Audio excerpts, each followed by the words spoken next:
अस्सलाम वालेकुम। Programme night addition में हम आपको खुशामदीद कहते हैं। नाज़रीन, एक मशहूर कहावत है कि झील जब सूख जाती है तो परिंदे उड़ने लगते हैं, यानी कहीं और वेटलैंड के लिए हिजरत करने लगते हैं। तो क्या तहरीक इंसाफ की झील अब सूख रही है?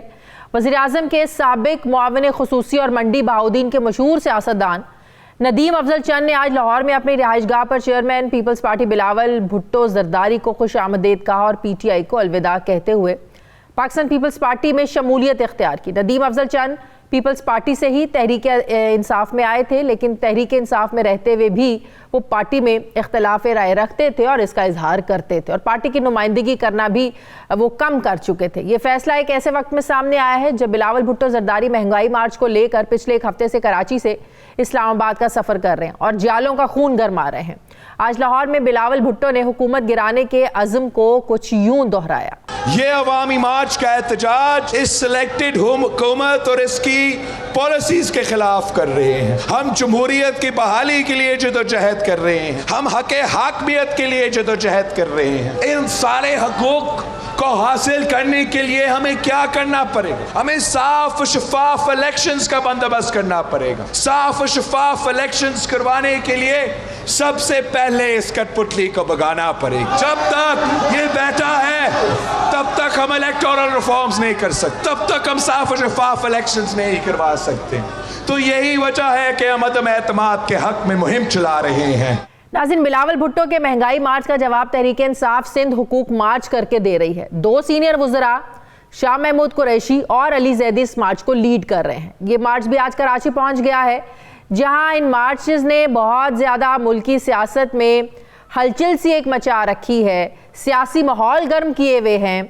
वहीं एक हलचल इमरान खान की हुकूमत गिराने के लिए तहरीक अदम एतमाद के लिए भी हो रही है, जिसमें कम सीटें रखने वाली पार्टियां इस वक्त लाडली तरीन बन चुकी हैं, क्योंकि हुकूमत गिराने के लिए सिर्फ 10 सीटों की ज़रूरत है, जिस वजह से कम सीटें रखने वाले जो इत्तेहादी हैं उन जमातों की अहमियत भी बहुत ज़्यादा बढ़ गई है। अब चैलेंज ये है कि अपोजिशन को हुकूमत बनाने के लिए कौमी असम्बली में कुल 172 सीटें चाहिए, जबकि 162 इनके पास पहले ही मौजूद हैं और हुकूमत का ये चैलेंज है कि वो इन सीटों को तोड़ने से बचा सकते हैं।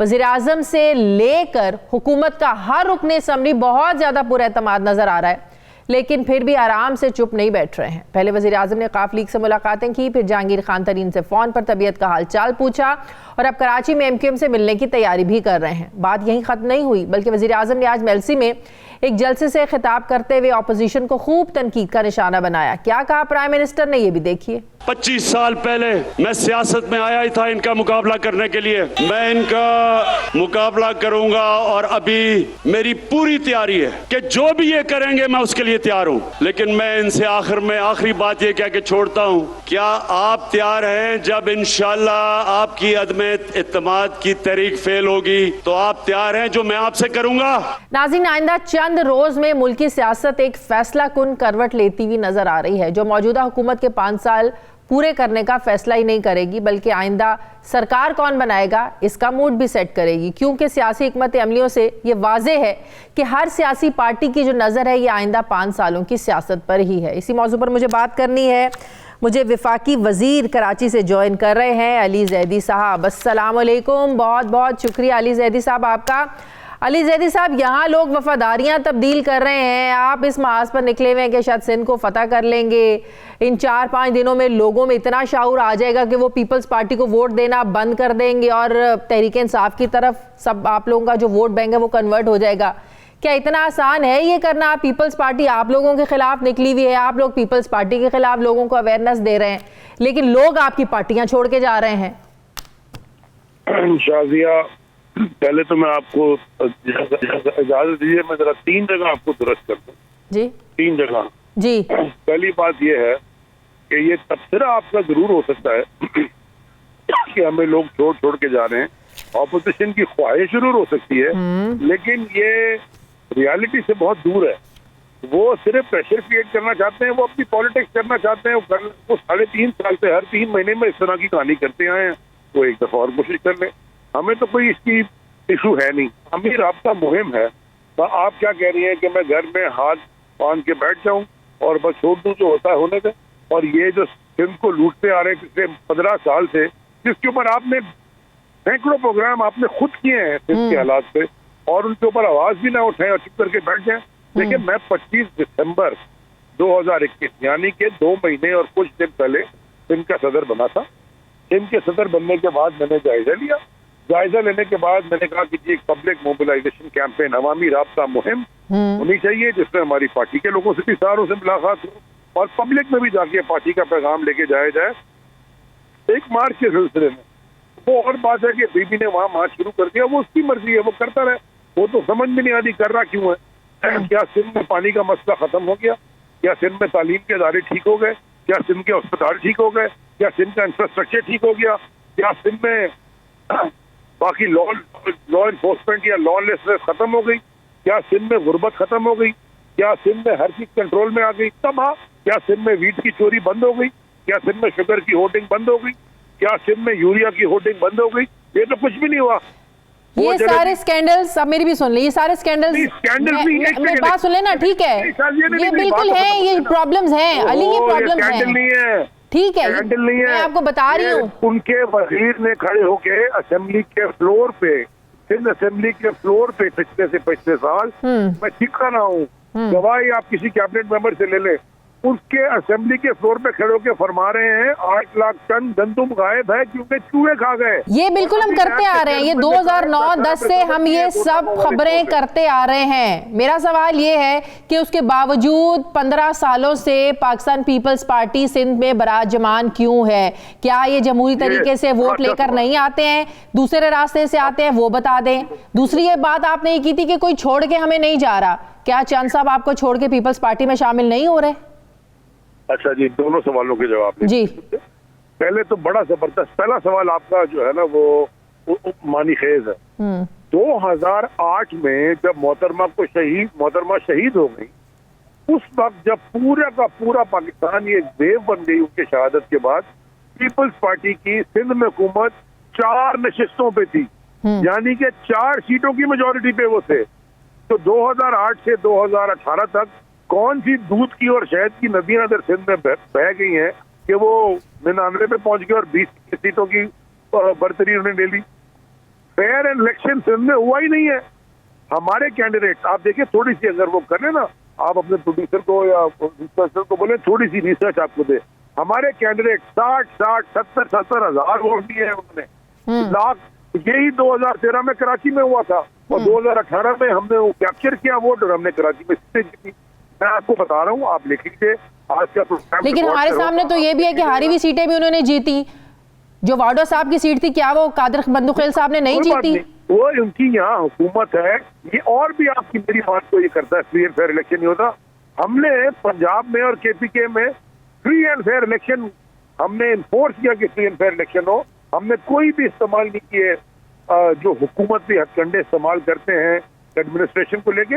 हम हारे भी, हम जीते भी। हमने तो ये यहाँ तो हासिल जरदारी की जो माफिया है वो पुलिस से और एडमिनिस्ट्रेशन से पूरे सिंध को कंट्रोल करती है। जो अल्ताफ हुसैन कराची में अपने गैंग के साथ करता था, टारगेट किलर के साथ करता था, ये काम पुलिस के थ्रू करवाता है यहाँ पे और एडमिनिस्ट्रेशन के थ्रू करवाता है। यहाँ क्या हाल बदल गया। हजारों लोग हमारे राब्ता में जो कमेटी मुहिम में निकले हैं, लाड़काना में, नवाब शाह में, बदीन में, तो रिकॉर्ड ही टूट गया। लेकिन वोट ऑफ नो कॉन्फिडेंस के लिए ऑपोजिशन इतनी पुरएतमाद नजर आ रही है। जिस तरह आप मसरूफ हैं सिंध में, शाह महमूद कुरैशी साहब मसरूफ हैं सिंध में, लेकिन इधर पीएम साहब भी टेंशन में है, दूसरे विफाकी वुज़रा भी टेंशन में हैं। जो मेल मुलाकातें हो रही हैं, काफ लीग से जो मुलाकातें की हैं प्राइम मिनिस्टर ने, इसका मतलब कहीं ना कहीं टेंशन तो है, माहौल तो गर्म किया हुआ है, ऑपोजिशन ने टेंशन तो दी हुई आप लोगों को भरपूर। ये भी आपको बड़े इंटरेस्टिंग, मतलब ये भी वैसे सवाल है, अगर ना मिले तो क्यों नहीं मिले, और अगर मिल लिए तो क्यों मिल लिए? भाई वो हमारे पार्टनर हैं। टाइमिंग मैटर करती है अली साहब, टाइमिंग मैटर करती है। टाइमिंग इज वेरी इंपॉर्टेंट कि किस टाइम पे मिल रहे हैं। अच्छा चलें एक बात करें। यही मोने सिलाई थे ना जो कहते थे जो प्राइम मिनिस्टर मेरी शक्ल देखना पसंद नहीं करता तो मैं क्यों उनसे मिलूं? मैं आपकी बात का जवाब दे रहा हूँ ना। आप सवाल पूछे, आप मेरा जवाब ले लें। 2 जमातों है ना, एक एमक्यूएम है और एक पीएमएलक्यू है, ठीक है, और एक जीडीए है, ठीक हो गई। मुझे जरा एक सवाल का जवाब दीजिए। ये इंडिपेंडेंट पॉलिटिकल पार्टी है, ये अपने इंडिपेंडेंट मैनिफेस्टोज में है। इनके अगर प्राइम मिनिस्टर के साथ उनके कोई सवाल जवाब है, कोई रिजर्वेशन है, कोई काम करना चाहते हैं, कोई नेगोशिएट करना चाहते हैं, तो प्राइम मिनिस्टर अगर उनसे मिल गए तो ये तो अच्छी बात है। ये तो जमहूरियत है। वो तो कब से कह रहे हैं हमारे दफ्तर खोल दें, हमारे दफ्तर खोल दें। 4.25 सालों से वो मुतालबा कर रहे हैं, वो तो मुतालबा पूरा ना किया। वो कहते हैं अब हमें वजारतें नहीं चाहिए, जो एक वजारत दी है वो भी वापस ले लें। उनके दफ्तर जो है वो हमारी हुकूमत में नहीं बंद हुए थे, उनके दफ्तर पिछली हुकूमत में बंद हुए थे, लॉ एनफोर्समेंट ने बंद किए थे, और उनके दफ्तर इंशाल्लाह वो उस पर गौर हो रहा है, वो जो होगा वो कर लेंगे। तो 9 तारीख को जो प्राइम मिनिस्टर कराची आ रहे हैं, वो सिर्फ यही महाज है उनका कि MQM के मरकज जाएं, वहां उनसे मिलें, उनके तहफुजात दूर करें? मेरी ये भी तहफुजात तो ऐसे कोई है नहीं। मैं खालिद मकबूल सिद्दीकी साहब के साथ मैं किया भी था, आपके मीडिया चैनल ने कवर भी किया, हमने फिर साथ बैठ के प्रेस कॉन्फ्रेंस भी की। उनके मीरपुर खास में और हैदराबाद में खालिद मकबूल सिद्दीकी साहब की जब MQM के लोग हमारे स्टेज पे भी थे, उन्होंने हमारे साथ तकरीर भी की। वो हमारे मौक़िफ़ की वो बिल्कुल वो हमारे मौक़िफ़ वाले हैं के साथ बात कर रहे हैं कि आपके साथ खड़े होकर आपके हैं, अलग उनसे पूछें कि आप किसके साथ हैं, वो कहते हैं हम पाकिस्तान के साथ हैं। मतलब कि खुलकर आप लोगों की हिमायत नहीं करते हैं, वो खुलकर क्यों नहीं इत्तेहादी जो है वो खुलकर क्यों नहीं आप लोगों की हिमायत कर रहे हैं? देखिए, मैं अपनी जमात का जवाब जरूर दे सकता हूँ, मैं आपको अपनी राय दे सकता हूँ। मैं आपको ये बता सकता हूँ कि उनके साथ जो हमारे ताल्लुकात हैं या बातचीत है उसमें क्या हुआ, उसके बाद वो अपना मौका खुद आपको देंगे ना। लेकिन वो जा कहीं नहीं रहे, वो हमारे साथ ही, और प्राइम मिनिस्टर को कोई वोट ऑफ कॉन्फिडेंस में कोई प्रॉब्लम नहीं। तो आपके जो अपने लोग हैं जिनके बारे में ऑपोजिशन दावा कर रही है कि 22 लोग हैं, जरूरत सिर्फ 10 लोगों की है, उनके बारे में क्या ख्याल है? ऑपोजिशन के दावे तो 3.5 साल से हम सुन रहे हैं, सो होते ना, हमें क्या फर्क पड़ रहा है? ऑपोजिशन की बातों को मैं क्यों जवाब दूं? उनको पता ही नहीं, वो तो अपने करप्ट देखिए वो कर रहे क्या है। जरा ये भी कौम को बता देना कि ये दोनों जमातों के सरबराहान जिनके ऊपर जिनके चपरासियों के अकाउंट से और ठेले वालों के अकाउंट से बेचारों के 400 करोड़ रुपए निकलते हैं, ये तो सिर्फ और सिर्फ अपनी करप्शन बचाने के लिए ये हरकतें कर रहे हैं। इनके पास कोई what is there political narrative क्या है? क्या लेकिन वो कुछ गैर आईनी तो नहीं करने जा रहे? अगर तहरीक अदम एतमाद अगर वो गैर आईनी तो नहीं करने जा रहे ना वो? ओहो शाजिया, तो मैंने कब कह दिया? और हमारी जमात करें, वो शौक पूरा कर ले, हम तो ये कह रहे हैं ना, जमहूरियत का ये भी अमल है, वो शौक पूरा कर ले। लेकिन वो इस बात पर भी पूरे एतमाद हैं, वो इस बात पर भी पूरे एतमाद हैं कि कुछ इदारे जो हैं वो अब न्यूट्रल हो चुके हैं, जिसकी वजह से उन्हें बड़ी उम्मीद है कि ये उनकी जो अदम एतमाद की मूवमेंट है बिल्कुल कामयाब होगी। बड़ा कॉन्फिडेंस है उनको। किरत को गुलामी से आजाद कर, जवानों को पीरों का उस्ताद कर। किस दुनिया में रह रही हो साजिया? आप किस दुनिया में रह रहे हैं कि आपको अगर ऐसी दुनिया में हो, जमीन पे, ग्राउंड में, सिंध के लोगों के बीच में आपको ऑपोजिशन, अच्छा आप लोगों को लग रहा है ऑपोजिशन आए बाएं शाएं कर रही है, सीरियस नहीं है? करते मैं क्यों? देखिए वो अपना मौक़िफ़ दे रहे हैं, उनका हक है, जमहूरियत हक कह रही है तो देने देना। फिर मुझे फिक्र क्या है उसकी? फिक्र तो आपको नहीं है, प्राइम मिनिस्टर को तो फिक्र है, बाकी वफाकी वज़रा को तो फिक्र है। आपको कह दिया, आपकी मुलाकात हुई प्राइम मिनिस्टर से, तो मेल मुलाकातें क्यों हो रही है? अच्छा चलें ठीक है, मेल मुलाकातें क्यों हो रही है? अच्छा क्या बात कर रहे हैं जैदी साहब आप? अच्छा मेरी बात तो सुने ना, मेरी बात तो सुने ना। ये तो कुछ सियासी जमात है, जमहूरियत है, अंदर इख्तिलाफ राय होता है, बाहर इख्तिलाफ राय होता है। इसका ये मतलब तो नहीं है कि कोई घर छोड़ के चला जाएगा, कोई नहीं जा रहा कहीं अपने घर छोड़। ये तो आप कह रहे हैं ना, अभी खुर्शीद शाह साहब ने कहा है कि 8-9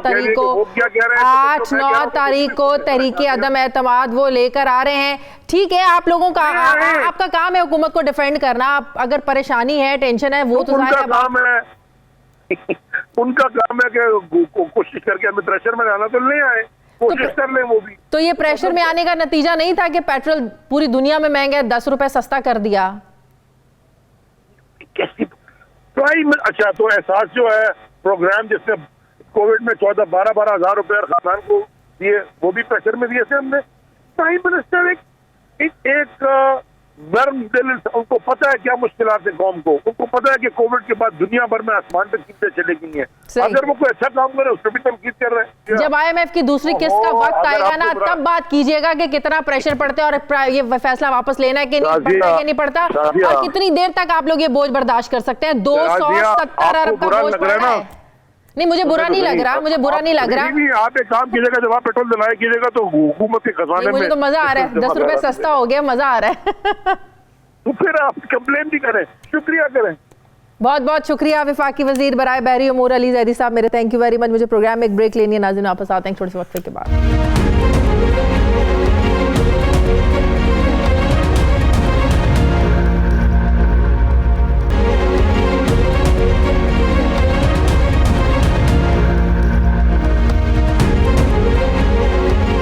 ब्रेक के बाद एक बार फिर से आपको खुशामदीद कहते हैं। वज़ीर बल्दियात सिंध नासिर हुसैन शाह साहब मुझे ज्वाइन कर रहे हैं, पीपल्स पार्टी के रहनुमा। अस्सलाम वालेकुम, बहुत बहुत शुक्रिया नासिर हुसैन शाह साहब आपका। नासिर शाह साहब, एक विकेट तो उड़ा दी आप लोगों ने पीटीआई की, चंद साहब एक बार फिर से पाकिस्तान पीपल्स पार्टी का हिस्सा बन गए हैं।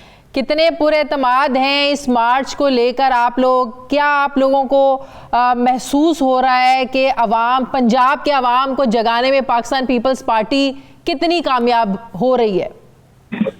बिस्मिल्लाहिर्रहमानिर्रहीम, अल्लाहुम्मा सल्ली अला मोहम्मद व आले मोहम्मद। देखिए, जो मार्च शुरू हुआ 27 को चेयरमैन साहब का कायदे आजम के मज़ार से हजारों की तादाद में लोग थे।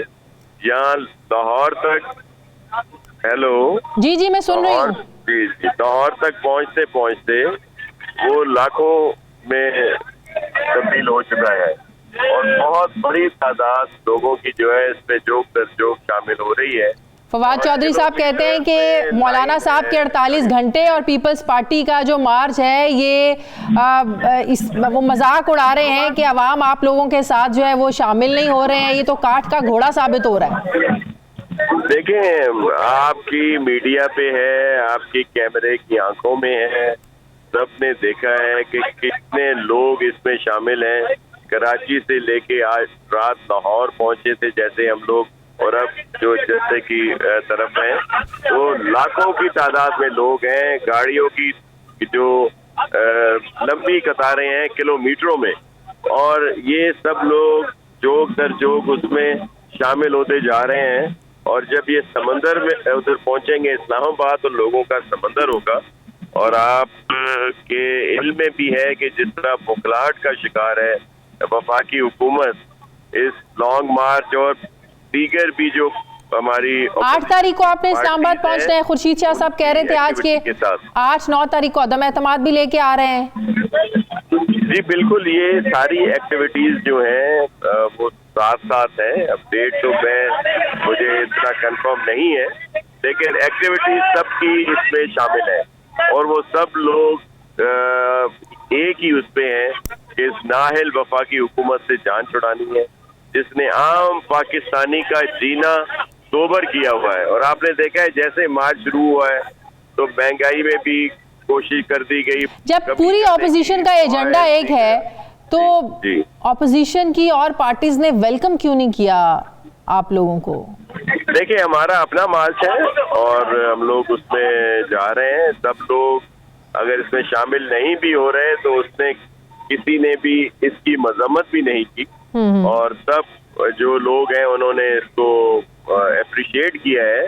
वो अच्छी बात है ये, और सबका मौक़िफ़ एक ही है कि इस नाअहल वफाकी हुकूमत से जान छुड़ाई जाए। वो जाहिर है अब ये हमारी तारीख रही है कि लॉन्ग मार्च हो, एहतजाज हो, इससे तो हुकूमतें ज़ाहिर है घर नहीं भेजी जाएंगी, कभी नहीं घर भेजी गई। तो एक ही ऑप्शन है, आईनी तरीका है अदम एतमाद का। इसको लेकर आप लोग भी पुरएतमाद हैं और हुकूमत भी बड़ी पुरएतमाद है। अब पता नहीं है कि ओवर कॉन्फिडेंट कौन हो रहा है।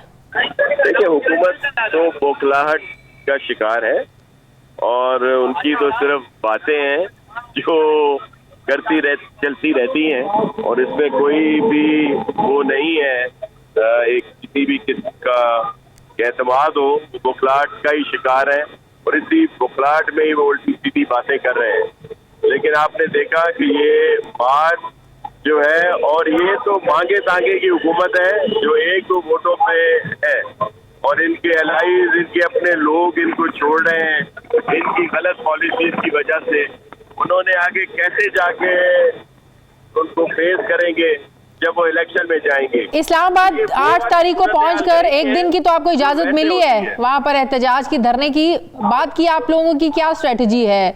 रुकना है, मुतालिबात पेश करने और तब तक नहीं उठना जब तक वो पूरे नहीं हो जाते? क्या स्ट्रेटजी क्या आप लोगों की इस्लामाबाद पहुंचकर?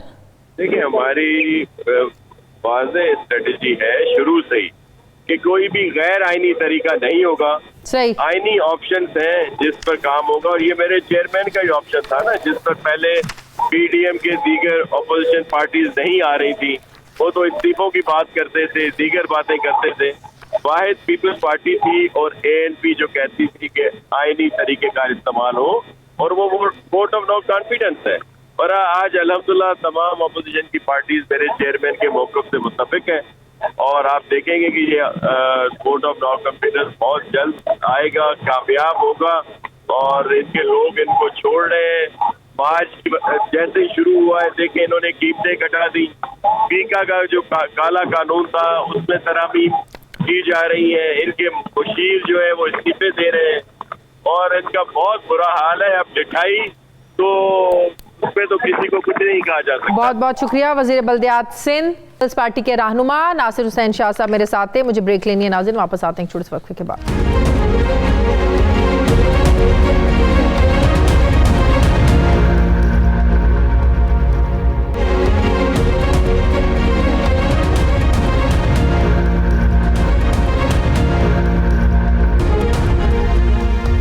ब्रेक के बाद एक बार फिर से आपको खुशामदीद कहते हैं नाजरीन। टैक्स इकट्ठा करने की हिकमत अमली कहें या काले धन को सफ़ेद करने का मौका, तहरीक इंसाफ की हुकूमत के 3.5 साल में 3 एमएनएसटी स्कीम्स दी गई। 2019 में पहली बार हुकूमत की तरफ से टैक्स एमएनएसटी स्कीम दी गई, 2020 में कंस्ट्रक्शन एमएनएसटी स्कीम दी गई, और अब 2022 के आगाज़ में इंडस्ट्री एमनेस्टी स्कीम दे दी गई है। हुकूमत की तरफ से एमनेस्टी स्कीम देने का मतलब ये है कि अरबों रुपए की नाजायज़ आमदनी महज सिर्फ 5% टैक्स देने से जायज़ हो जाएगी। काला धन सफ़ेद हो जाएगा। पैसा कहाँ से आया, कहाँ से कमाया, किसको लूटा, अवाम को चूना लगाया या फिर मुल्क की दौलत लूटी। सिर्फ 5% टैक्स देना है और आप सादिक और अमीन होने का सर्टिफिकेट अपने नाम करवा लें। पीर के रोज़ कौम से खिताब करते हुए प्राइम मिनिस्टर इमरान खान ने एक रिलीफ पैकेज का ऐलान किया। एमएनएसटी स्कीम मुतारिफ करवाते हुए प्राइम मिनिस्टर ने कहा कि मैंने देर कर दी, मुझे इंडस्ट्री एमएनएसटी स्कीम आते ही दे देना चाहिए थी। क्या कहा प्राइम मिनिस्टर ने, ज़रा देखिए। ये जो पैकेज आज दिया है, ये मुझे आते साथ ही ये बिजनेस कम्युनिटी को पैकेज देना चाहिए था कि कोई भी मुल्क तरक्की नहीं कर सकता, आगे नहीं बढ़ सकता सब्जियां और गंदम बेच के। मुल्क आगे बढ़ते हैं इंडस्ट्रियल बेस के ऊपर। स्मॉल और मीडियम इंडस्ट्री के लिए पॉलिसी लेके आए हैं। नाजरीन, माजी में नून लीग की हुकूमत ने जब 2016 में एक ऐसी ही एमनेस्टी स्कीम मुतारिफ करवाई थी तो उसकी मुखालिफत करने वालों में इमरान खान सबसे आगे थे और कहा था कि जो स्कीम है ये ईमानदारी के ऊपर टैक्स है, हम इसकी मुखालिफत करेंगे। इमरान खान उस वक्त क्या कहते रहे, ये भी सुन लीजिए।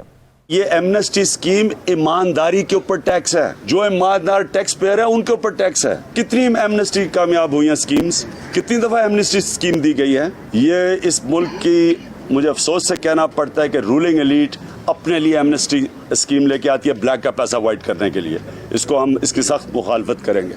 नाज़रीन, तहरीक इंसाफ हुकूमत की तरफ से दी गई एमनेस्टी स्कीम से कोई भी शहरी फ़ायदा उठा सकता है, मगर काले धन को सफ़ेद करने के लिए 5% टैक्स देकर नई कंपनी बनाना या पहले से किसी कमज़ोर और खसारे में गई कंपनी में सरमायाकारी करना होगी।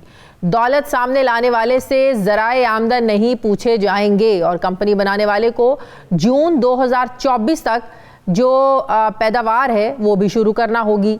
ये एमनेस्टी स्कीम एक ऐसे वक्त में दी जा रही है जब इमरान खान की हुकूमत को अदम एतमाद और महंगाई मार्च में ज़्यादा टैक्सेस इकट्ठे करके अवाम को रिलीफ देने की ज़रूरत है, जैसा कि उन्होंने चंद रोज़ पहले 10 रुपये पेट्रोल की कीमत को कम करके दिया। ऐसी स्कीमें मुतारिफ करवाना अगर टैक्स इकट्ठा करने के लिए नागुज़ीर है तो फिर इसे कानूनी शक्ल क्यों नहीं दे दी जाती है। मैं बात करूँगी, मुझे इस पर ज्वाइन कर रहे हैं वज़ारत ख़ज़ाना के तर्जुमान मुज़म्मिल असलम साहब। अस्सलाम वालेकुम, बहुत बहुत शुक्रिया मुज़म्मिल असलम साहब आपका। मुज़म्मिल असलम साहब, जैसे कि मैंने कहा कि माजी में नून लीग और पीपल्स पार्टी की हुकूमतें जब ये एमनेस्टी स्कीम्स लेकर आती थीं तो सबसे आगे होते थे इमरान खान उसको क्रिटिसाइज़ करने के लिए।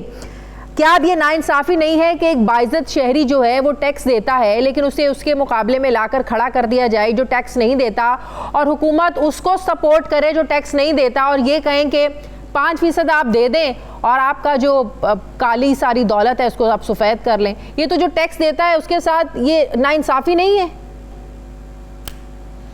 देखें, बिल्कुल पहली बात तो ये कि जो टैक्स देता है और जो ईमानदारी से देता है, दो चीज़ें आपको जो है साथ दूसरी चीज़ को भी ऐड करना चाहिए, क्योंकि ये जो अभी इंडस्ट्रियल पैकेज आया है ये टैक्स पेयर के लिए ही है, ये नॉन टैक्स पेयर के लिए है ही नहीं। और अगर आप इसको देखें तो जो बड़े बड़े कारखाने हैं या छोटे कारखाने हैं या जो जिनकी कंपनीज हैं, उनको कहा गया है कि अगर आपका कहीं सरमाया ऐसा पड़ा हुआ है तो आप उसको जो है ना सिर्फ अपने कारोबार में ले आएं वापस, और उस कारोबार की एक हद बांधी के इस तारीख तक ले आएं, तो हम आपसे नहीं पूछेंगे कि ये पैसे कहाँ गए। तो शायद ये सबसे इम्पोर्टेंट चीज़ है, और ये माजी से मुख्तलिफ है। माजी में जो एमनेस्टी स्कीम होती थी, जैसे पीटीआई की पहली, मैं ख़ास तौर पे बोलूँगा, पीटीआई की पहली जो एमनेस्टी स्कीम थी और मुस्लिम लीग नून की आखिरी जो 2018 में थी, वो ये थी कि अच्छा कहीं पैसे पड़े हैं, मुल्क से बाहर पड़े हैं, इधर पड़े हैं, सोना पड़ा है, तो आप डिक्लेयर कर दें इसे और हम आपसे सवाल नहीं पूछेंगे। तो अब उन एमनेस्टी स्कीम्स का नुकसान क्या हुआ? लोग आए, बड़ी तादाद में आए और टनों की तादाद में आए, उन्होंने पैसा डिक्लेयर किया, हुकूमत को जो है 100-150 अरब रुपए उससे कमाई हुई, उन्होंने जो है पैसा वाइट करके वापस टैक्स नेट से ऑफ नेट हो गए और वो पैसा फिर कहीं इधर अच्छा, ये मुख्तलिफ इसलिए है कि ये एमनेस्टी स्कीम उनके लिए है जिनके असासे ऑलरेडी डिक्लेयर्ड हैं, राइट? जी, यानी कि कोई एक कारखाना है, कोई XYZ कारखाना चला रहा है और वो टैक्स भी बाकायदा भरता है, हर महीने की सेल्स टैक्स भी भर रहा है, और जिन्होंने कुछ चीजें छुपाई हुई हैं, अपनी इंडस्ट्री छुपाई हुई है, फैक्ट्रियां छुपाई हुई हैं, वो सामने नहीं ला सकते। नहीं, वो नहीं, यूं नहीं है, ऐसा नहीं है सीन, ऐसा नहीं है।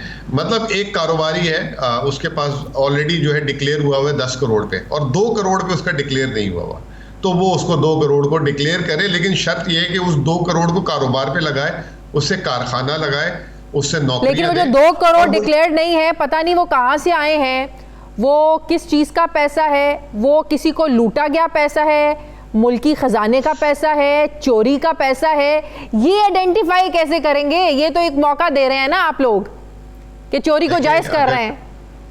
शादिया, अगर ईमानदारी से आज आपकी एक एक चीज़, यानी कि ज्वेलरी, अंगूठी, आप जो गाड़ी चला रही हैं, घर में फर्नीचर, अगर उसका टोटल लगाऊंगा ना मैं, आके अगर किसी को भी लगवाएंगे ना, हालांकि आप ईमानदारी से टैक्स देती हैं, फिर भी आप उसका हिसाब पूरा नहीं दे सकती है, मैं आपसे गारंटी करता हूँ।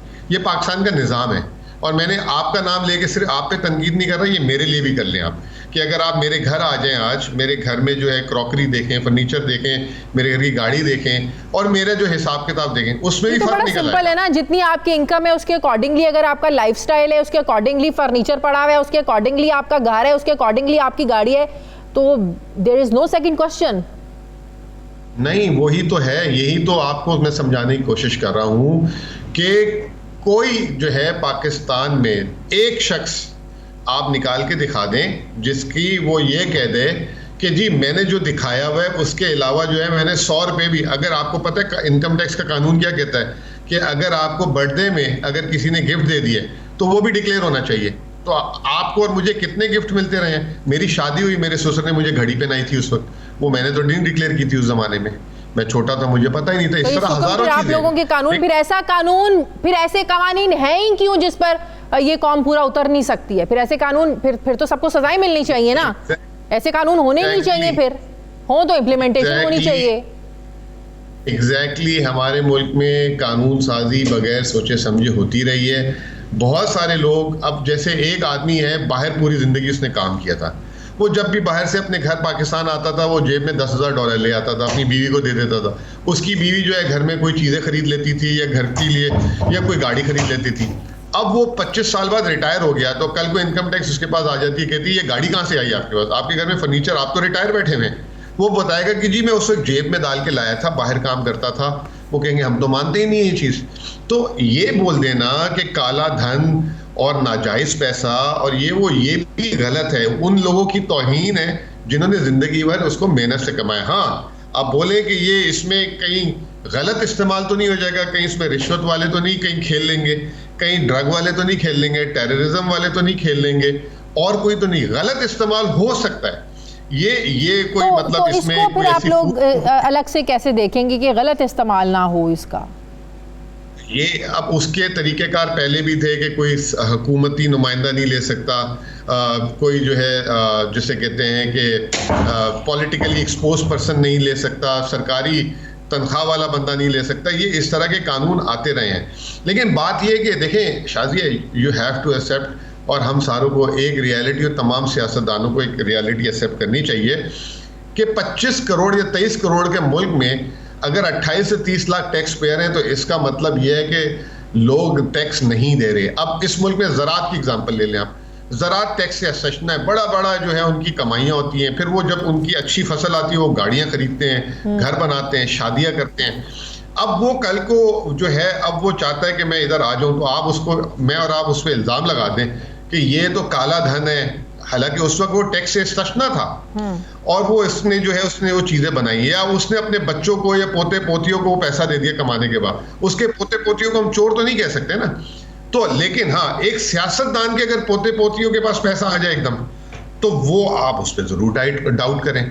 प्रॉब्लम क्या है इस मुल्क का? प्रॉब्लम ये है कि हमने कभी भी अच्छी नीयत से जो हमारा मुल्क में जो पैसा जो टैक्स नेट से बाहर है उसको कारोबारी सलाहियत पे लगाने के लिए नहीं लगाया। अभी एक कोशिश की है, आपने बात की कंस्ट्रक्शन पैकेज की भी एमनेस्टी की। देखिए उससे बात यह है कि अच्छी बात है बुरी बात है। मैं आपको एक मिसाल दे देता हूँ कि मेरे कई दोस्त ऐसे हैं, बाहर वो कमाते हैं, मिसाल के तौर पे वो 2 करोड़ का इन्होंने यहाँ प्लॉट लिया है, तो यहाँ FBR की कीमत उसकी 50 लाख थी। अब वो 50 लाख जिसने उसको बेचा वो कहता है मैं ऑफिशियल लूंगा, 1.5 करोड़ जो है अनऑफिशियल लूंगा। वो बेचारा हलाल के पैसे कमा के लाया तो उसके 1.5 करोड़ ब्लैक कर दिए सिस्टम ने बिला वजह के। अब वो उसको ब्लैक कर दिया और मैं और आप बैठ के टीवी में तनकीद कर रहे हैं इसका धन काला है। हालांकि बेचारे का धन काला नहीं था, वो तो सही पैसा लाया था, लेकिन सिस्टम ने उसको ब्लैक कर दिया पकड़ के। तो इसी सिस्टम को तो आप लोगों को ठीक करने की जरूरत है। मुझे ये बताएं कि जो एमनेस्टी स्कीम है ये 5 करोड़ या उससे ज्यादा के जो मैन्युफैक्चरर्स हैं उनके कारोबार के लिए, क्योंकि अगर देखें तो इस वक्त तो मुल्क में स्मॉल और मीडियम इंडस्ट्रीज की बहुत ज्यादा जरूरत है जो 5 लाख से शुरू होकर ज़ाहिर है आगे तक चलती है। स्मॉल इंडस्ट्रीज की मैं बात कर रही हूँ, तो इस एमनेस्टी से एक आम शहरी तो ज़ाहिर है फ़ायदा कैसे उठाएगा? वो तो 5-5 करोड़ की आम शहरी तो इसका वो नहीं है मालिक। देखें बात यह है कि कोई भी अब छोटा सा कारोबार जो आप करने जाते हैं, दुकान खोलने जाते हैं, मैं मीडियम की बात कर रहा हूँ, मैं माइक्रो की बात नहीं कर रहा, तो वो अब जो है करोड़ों में हिसाब हो गया। आप किसी दिन मेरे साथ कराची चलें, जो छोटे छोटे इलाकों की छोटी छोटी दुकानें भी अब 4-4, 3-3 करोड़ रुपए की हो गई हैं यहाँ पे। अब वो 5 लाख 3 लाख का ज़माना कि हाँ 5 लाख 3 लाख से कोई किसी ने घर में बैठ के दस्तकारी करनी है, किसी ने घर से होम फूड डिलीवरी करनी है। ये जो हमने हमारा कामयाब पाकिस्तान प्रोग्राम है कामयाब जवान, इसमें हमने किया है 5-5 लाख का लोन दे रहे हैं कि अगर आपने जो है छोटा सा आपका 2 एकड़ का फार्म है तो आप वहाँ पे बीज लाने तो उसके लिए आपकी मदद हो जाए। लेकिन अगर आप कहेंगे एक दुकान खोल लेगा 5 लाख से और उसमें माल डाल लेगा, तो अब तो जो है ना गाड़ी के 4 टायर भी 1 लाख रुपए से ऊपर आते हैं। अगर आप खरीदने जाए तो वो टायर की दुकान भी नहीं डाल। अच्छा मुज़म्मिल साहब ये बताइएगा कि तेल की कीमतों में जो कमी का फैसला है, सवाल पूछ रही हूँ, हर सवाल का मकसद ये नहीं होता कि तनकीद की जाए, क्या ये ऑपोजिशन का जो अदम एतमाद का एक प्रेशर है कि वो लेकर आ रहे हैं, महंगाई मार्च वो लोग कर रहे हैं, पीपल्स पार्टी निकली हुई है, PDM ने महंगाई मार्च करना है, उस तनाजुर में आप लोगों ने किया है ताकि लोगों को रिलीफ दे सके? दूसरी पिक्चर इसकी ये है कि ज़ाहिर है इस पर इसका हुकूमत पर तो बोझ पड़ेगा। आलमी मार्केट में अगर जो पेट्रोल है ये $116 फी बैरल है, तो पाकिस्तान में ज़ाहिर है उसकी कीमत उस लिहाज से 180-190 तक की बनती है। तो इसका मतलब आप 30 से 40 रुपए की अगर सब्सिडी दे रहे हैं तो इसका नुकसान तो आप लोगों को बर्दाश्त करना पड़ेगा ना। जो 250 अरब रुपए बनते हैं अगले 3-4 महीनों के, तो ये बोझ कब तक उठाएंगे आप लोग? देखिए पहली बात तो ये शादी है कि अगर सारी आज की कीमतें और पेट्रोल में जो पेट्रोलियम लेवी 30 रुपए और सेल्स टैक्स 17% डाल लें, तो पेट्रोल की इस वक्त कीमत जो है 225 से 230 रुपए होनी चाहिए थी, 150 रुपए नहीं होनी चाहिए। तो यानी 70 से 75 रुपए का गैप है, जिसमें हुकूमत का टैक्स जो है ये सारा का सारा, जिसमें 50 से 55 अरब रुपए 50 से 55 रुपए फी लीटर है, 20 रुपए इस वक्त जो है 10 से 15 रुपए नुकसान का है मसला। आपने एक बात की सवाल किया कि हमने ऑपोजिशन के प्रेशर से कर दिया। देखिए ऑपोजिशन ने पिछले पूरे साल जोर लगाया, PDM जलसे ये वो पता नहीं क्या क्या किया। अगर हमें इनसे ज़रा सा भी डर होता तो हम पिछले साल जुलाई से इंटरनेशनल मार्केट में तेल की कीमतें बढ़ना शुरू हुई हैं, उस वक्त 104 रुपए थी, मुझे अच्छी तरह याद है। 104 से 160 के सफर में जब ये पूरी जान लगा रहे थे, जोर लगा रहे थे, हमने इनके प्रेशर पे नहीं किया, क्योंकि हमें पता था कि इस वक्त हमारे पास वसाइल नहीं है, क्योंकि हम कोरोना के उससे निकले थे और हमने एक बहुत बड़ा पैकेज दिया था उस वक्त। बहुत बहुत शुक्रिया। तर्जुमान वज़ारत ख़जाना मुज़म्मिल असलम साहब में थे। नाज़रीन, मुझे ब्रेक लेनी है, प्रोग्राम में वापस आते हैं छोटे से वक्फे के बाद।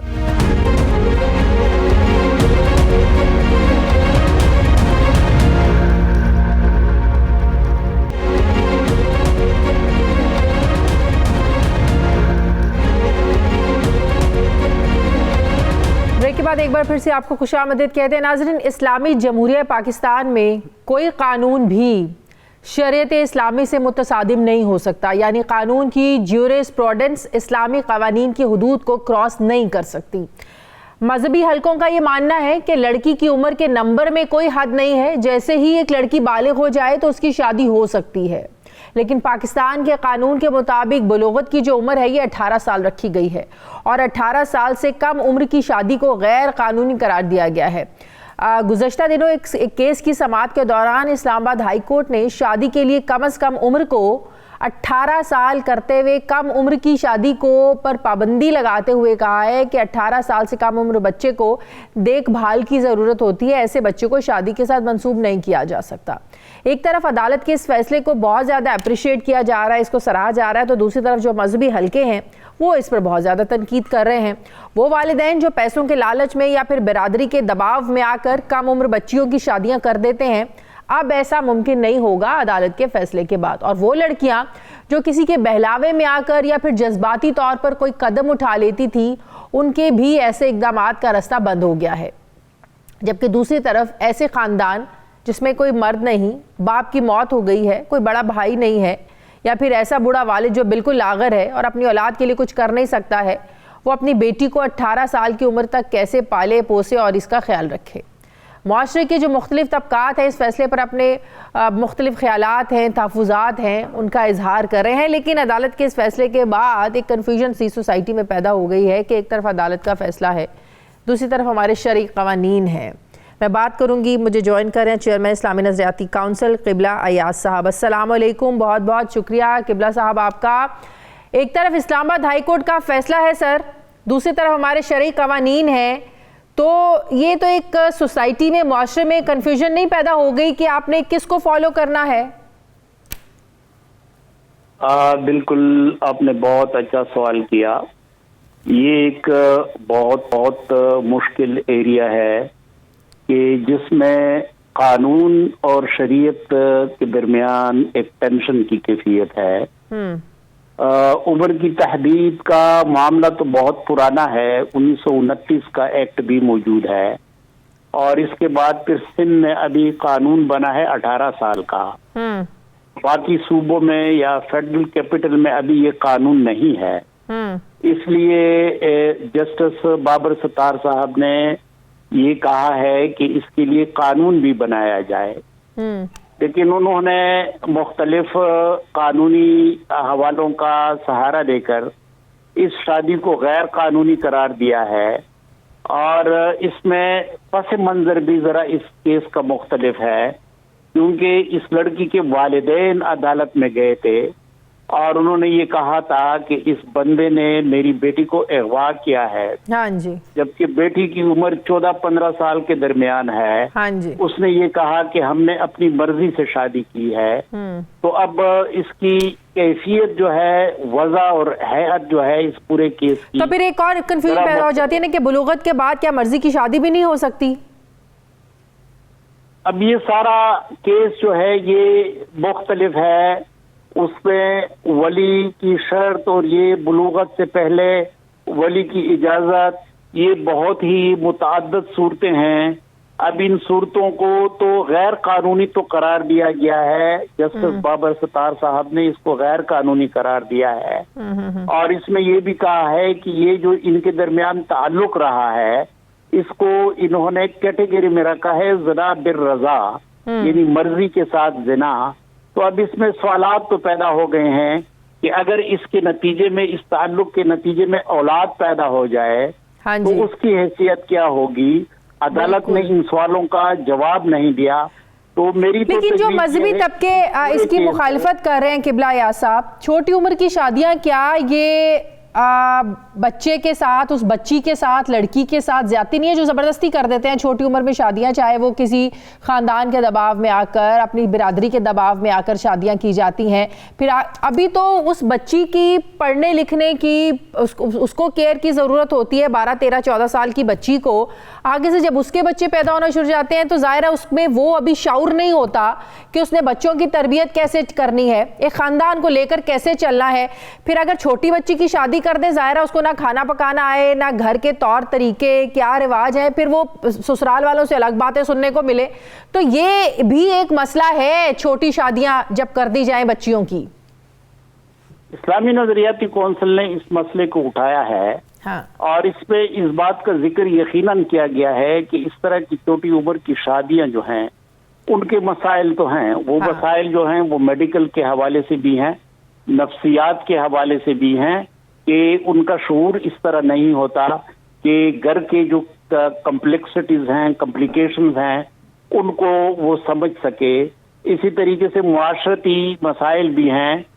तो ये मसाइल तो हैं और इस वजह से हमने सिफारिश ये की है कि शायद इस सिलसिले में कानून साजी इतना मुअस्सिर एक तरीका ना हो, इसके लिए अवामी शऊर बेदार किया जाए और वो जो हालात होते हैं उन हालात को बेहतर बनाने की कोशिश की जाए जिनकी वजह से कुछ खानदान या कुछ वालिदैन या वैसे ही फैमिलीज मजबूर हो जाती हैं कि वो कमसिनी में शादी करा देते हैं। ऐसी भी सूरत हाल पैदा हो जाती है जिसका आपने भी जिक्र किया कि मसलन आजकल के हमारे मुआशरे में अगर मसलन वालिद मर जाएं और नौजवान बच्ची हो तो उसकी माँ की तो पहली ख्वाहिश ये होती है कि इस बच्ची की इज्जत महफूज करने के लिए उसकी शादी करा दी जाए।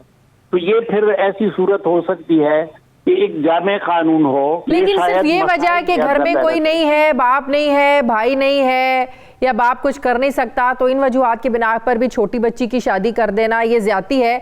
जो अगले लोग हैं वो और तरह से ऐसी सूरत हाल का नाजायज तरीके से फायदा उठाते हैं। ये ज्यादा अच्छा है कि वो पढ़े लिखे, इस काबिल हो जाए कि मुआशरे में मर्दों की शाना बशाना काम कर सके, कोई अपनी जॉब करे, अपना एक स्टेटस हासिल करे, पढ़ लिख कर किसी मकाम पर पहुंचे तो शादी करे, कोई नाजायज फायदा ना उठाए उसकी फैमिली को लेकर। उसूलन तो इस्लामी नजरियाती कौंसिल ने यही किया है, यही कहा है कि जो हमारी सिफारिश है कि मेंबर और महराब से निसाब के जरिए, बाकी जो जहन साजी के जरिए हैं उनके जरिए छोटी उम्र की शादियों के खिलाफ एक उमूमी शऊर बेदार किया जाए। इसकी उसूलन और इसमें बहुत बड़े जो हमारे मौलाना मुफ्ती तकी उस्मानी साहब के वालिद बुजुर्गवार थे, मुफ्ती मोहम्मद शफी साहब, उन्होंने यही राय दी है 1961 के आईनी कवानीन के हवाले से। तो हमने भी तकरीबन उसी राय को अडॉप्ट किया है। बहुत बहुत शुक्रिया चेयरमैन इस्लामी नजरियाती काउंसिल किबला यास साहब मेरे साथ थे, बहुत शुक्रिया आपका। नाज़रीन, हमारे प्रोग्राम का वक्त खत्म हो गया, फीडबैक ज़रूर दीजिएगा, अपना ख्याल रखिएगा, मुझे इजाज़त दीजिए, अल्लाह हाफिज़।